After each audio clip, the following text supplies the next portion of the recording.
Welcome to Red Eyes Creations Radio. Thank you for tuning in. My name is Henrik Palmgren and this is Internet Talk Radio recorded from the west coast of Sweden. Wherever you are, you can find us from around the world through our website, redicecreations.com. That's REDICE creations.com. We're here doing radio on Thursdays and Sundays. Our website also features news updated every day with interesting, thought-provoking and important news stories from around the world and beyond. Links to research, videos and other material. I also want to mention that you shouldn't forget to take advantage of our member section. We have our entire radio archive available for you there, going back over 2 years now. We also have extended interviews with many of our guests, video interviews, a members forum, articles, our short film, and we have much more of that in the pipeline. You can find all the information again on our website, redicecreations.com. Today we are going to talk about one of the most interesting subjects there is, human origins. Where did we come from? How did we get here? And why are we here?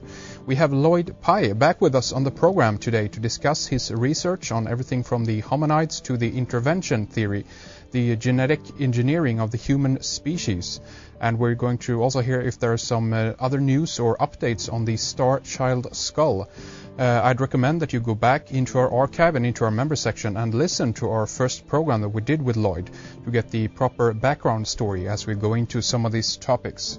The website is lloydpye.com, where you can find much more information about his research material and links also to where you can get copies of his books. Everything You Know Is Wrong and The Star Child Skull. These are available through Amazon.com and also belllapbooks.com. Do take a look at that. All right, welcome back to the program, Lloyd Pye. Thank you for joining us. Thank you, Hendrik, and I'd like to, if I could, correct a couple of things that you said that are important for people. If they go to the website, Lloyd Pye, LLOYDPYE.com, you need to spell it, because if you don't, they'll get the spelling of my last name wrong. It's P-Y-E instead of I.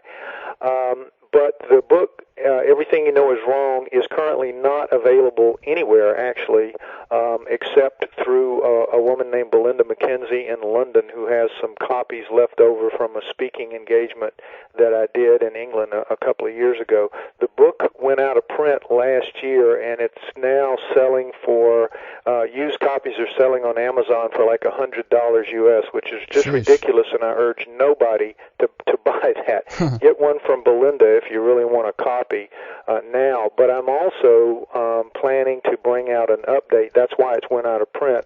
I'm trying to update Everything You Know Is Wrong with new material that's accumulated over the 10 years since it's been published. It's still a very good book. It has a lot of very good information about hominoids, Bigfoot, the abominable snowman, and the work of Zechariah Sitchin and others. So it's, 80% of it is still solid, but I'm changing and I'm updating and I'm adding more to it.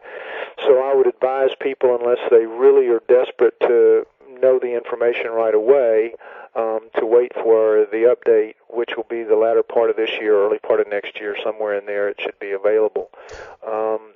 So I didn't want anybody to misunderstand that they could just go and get a copy of it, because right now it's extremely hard to get copies of that book. And do you know if there's a simple way to reach Belinda in London to get a copy? Yes, there is. B.McKenzie, B.McKenzie at btinternet.com. That's B.McKenzie at btinternet.com. And she has them reasonably priced. All you have to do is pay for the shipping, well, for the book, of course, and the shipping from London, wherever you are, if you're ordering a copy of it. Brilliant. I will have that. The other one should be available, I would say, within 6 months, maybe a little more. I've been saying that for a year now, trying to get to it, but it's hard to get back. I've been working on fiction and doing other things, the work that I have to do to make a living. Right. But that's my intention, and I certainly hope to get it done as soon as possible. But if you just have to have it now, and like I say, there's about 80% of it is still very solid, good stuff that isn't going to change, because it's very historic in nature. It just deals with things from the past that just don't change. Right. But what has changed is part volume tells it. And as you know, there are always new fossils being discovered and being added to that list. The hobbits being the most famous of recent vintage that were added.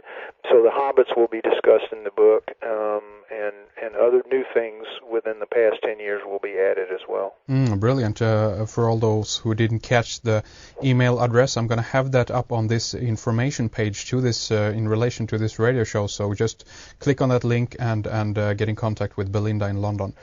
Well, and understand, too, people need to understand, this is really one of the best, I mean, even though I wrote it, it's still considered by many people one of the best books in the field for explaining the issue of human origins and hominoids, Bigfoot, like that, and the work of Sitchin and what that means relative to that. Just human origins in general is probably the best book out there, and that's why it's sold, over 30,000 copies now, but that's why it's going for so much money in the used book market, because they're just in demand. But again, please don't pay those ridiculous prices. That's just absurd. I don't know how they get away with that. But get them from Belinda until she runs out, and just wait for the update, and it'll be worth your wait or worth your time and trouble to get one from Belinda. And you mentioned, of course, the hobbits, or I think they were called the Florensis something, wasn't that right? This hobbit species? Florensius, right. Homo florensius, right. And they're just trying to say that's everybody pretty much knows the argument that's been going back and forth. They don't look human at all, except that they stand upright, so they have to be qualified as humans of some kind. And inasmuch as because they were found and were living as little as 18,000 years ago, and maybe less, scientists are really stuck, because they don't want a human being of that recent vintage. So they're trying to say that it's a deformed dwarf, it's a midget. They're trying to work around it any way they can, but they know what they're looking at. They're looking at something that's the same size pretty much as Lucy, the famous Lucy of 3.2 million years ago, and there's not a lot difference in the hobbits, except they're a lot more modern looking in the head. They have a rounder brain case, but they still have no forehead. They have the large, heavy brow ridges. They have the big round night vision eyes. They have the prognathous mouth. They have no chin. They are apes. They are upright walking apes. The hobbits are, but they have to call them as some kind of either deformed human or some kind of primitive human that dwarfed down by being isolated on an island.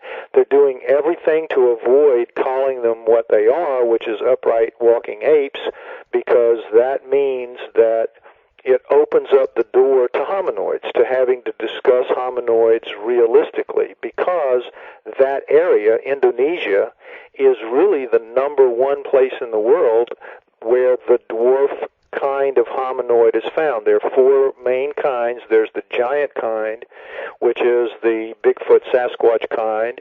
There's the abominable snowman kind, which is basically a man-sized, 5 to 7 feet tall, but it's a very primitive type, the most ape-like of the upright walking hominoids. Then there's a man-sized, 5 to 7 feet tall, more human-like one called the Almas, which dominate in Russia and places like that. And then there is the Agagwis, the small ones, the Dwindies, the small ones, and they're known around the equator pretty much and in the jungles of the world, Indonesia being the hot spot. So it's clear to anybody that knows the background of hominoids and the history of hominoids and about the four types and the four sizes, a blind person can see that the hobbit is just one. It's the skeleton of one of those hominoids from only 15 to 18,000 years ago. They're living today, just like the people there say. Yeah, they're living up in the mountains right now today. These little creatures, or these little hair-covered creatures. But mainstream science, is really stuck with trying to fend this kind of knowledge off as much as they can for as long as they can, because while they know it's true, the evidence is overwhelming to anybody that studies this sort of stuff. If I know it, they know it, and it's clearly true, but it means so many bad things to them to acknowledge it because it upsets their whole apple cart of human evolution. And that's the thing they don't want to lose, is evolution, because when they lose evolution, they're going to lose everything relative to their arguments with creationists, the creationists and the intelligent designers. There's a real ideological war going on in academic circles because mainstream science does not want to lose its grip, in the same way that religion didn't want to lose its grip when Darwin came along, and religion fought very hard to hang on for a very long time, but eventually science won out. But now science is going to be proved wrong in the same way that religion was proved wrong. Right. And religion is going to gain a lot of ground against science. Where science hurts themselves is they just don't care about the truth anymore. They just want to win against the creationists, and the truth just does not matter anymore. The truth mattered at one time, but now it's just defending the faith. Right. Mainstream science has become a religion, and they have to defend their faith against the other faith of the creationists. Well, exactly, and that's the sad part about this. They're not willing to actually go where the evidence points at this point, and as you say, they're just defending their view, and of course there's so much more behind why that is the reason politically, even for the sake of keeping mankind, if you will, in not in bondage perhaps, but in that kind of mindset that everything is okay. We come here through evolution. If we were to talk about things like the intervention theory and that there is someone else around in the universe, right, going around and doing these things, that would as you say, upset the apple cart. Exactly. It would just be a tremendous loss for them in terms of status and faith and power and control. People, if they're that wrong about something so fundamental, what can they be right about? And in fact, that's why I call my book Everything You Know Is Wrong. The more I look, and the more anybody looks around at what we think we know, we don't know anything that's going to really hold up in our era right now. We know as much for real, for sure, that's absolute and going to stay the same, forever, as much as people 300 years ago knew when they said that, well, the earth is the center of everything and everything revolves around the earth, and then there were those that believed the earth was flat, and, we look back on them now and we think, how absolutely stupidly asinine is that? Yeah. And yet, 300 years from now, maybe even 100 years from now, people are going to look back on us and say, God, how could they have been so stupid? That's really how it's going to be. Everything just about that we hang our hats on and think, well, we know at least this much, like the Big Bang Theory of cosmology and evolution and, the big linchpins of science, they're all wrong. And it's going to be over time shown that that's the case. It'll be just a very different world then whenever we acknowledge that. But it's just the story of science. If you study the history of it, the story of science is this. It's just one long series of corrected mistakes. They just do nothing but make mistakes that they have to correct. That's how science progresses to the extent that it has. But it's all built on mistakes, making more mistakes, and then making more mistakes to correct those mistakes. But they're all mistakes because they start out with flawed precepts, and it just keeps them in basic ignorance. Starting out, for example, with the idea that gravity holds everything together in the universe. They do that because that's what Newton said, and then Einstein built on Newton. But Newton was wrong. It isn't gravity, it's electricity. It's anybody that wants to check that out,